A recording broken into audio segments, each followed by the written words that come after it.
Comparative genomics.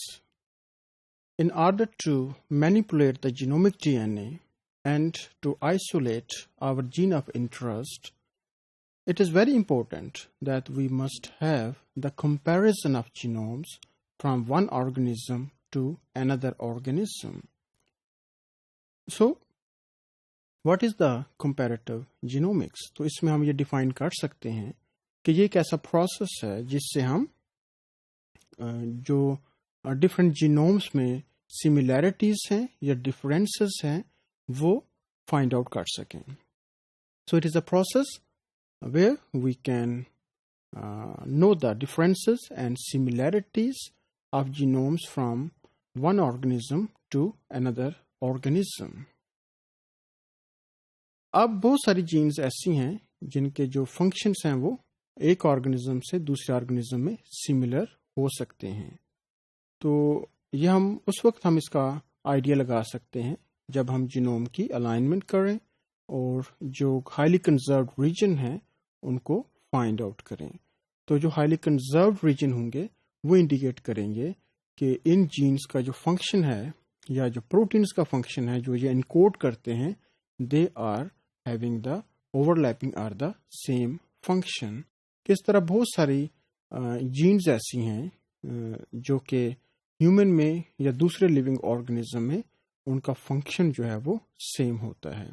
तो इस तरह से by using comparative genomics we can study the process of evolution, how different organisms they have been evolved, what are the similarities and what are the differences, and within highly closely related organisms like the human, one can know that what characteristic feature they are unique in certain individuals. So here the comparative genomics, it is going to help us. As I told you that by comparative genomics, we can pinpoint the conserved regions within the DNA. Conserved region का मतलब ये है कि इनमें change नहीं आई. During the course of evolution or timing, those parts of the DNA, they have not changed. Because they have not changed, so that's why they are called as the conserved region. अब वो conserve क्यों हैं, क्यों उनमें तब्दीलियां नहीं आई with the passage of time? तो उसकी एक रीज़न जो बताई जाती है वो ये है कि चूंकि ये जो पार्ट्स हैं डीएनए के ये कोई वाइटल फंक्शन जो है वो परफॉर्म करते होंगे.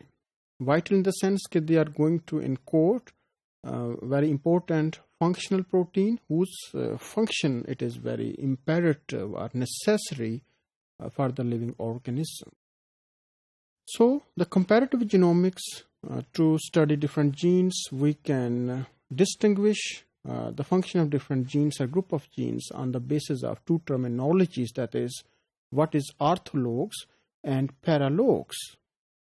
As far as orthologs are concerned, they are the set of homologous genes in different organisms that perform the same function.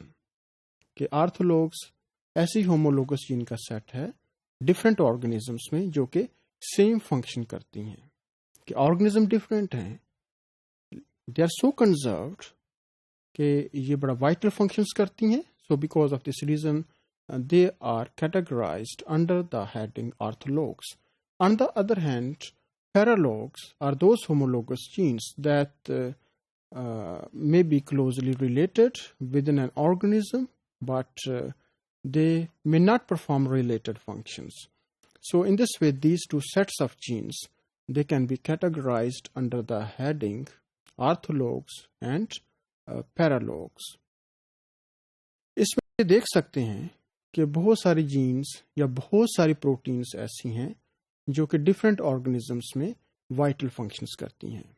Here we can quote the example of some proteins that mediate citric acid cycle, DNA replication, ATP synthesis, protein synthesis.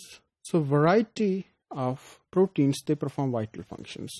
तो ये जो functions हैं ये different organisms में होते हैं. Although organisms they are highly unrelated.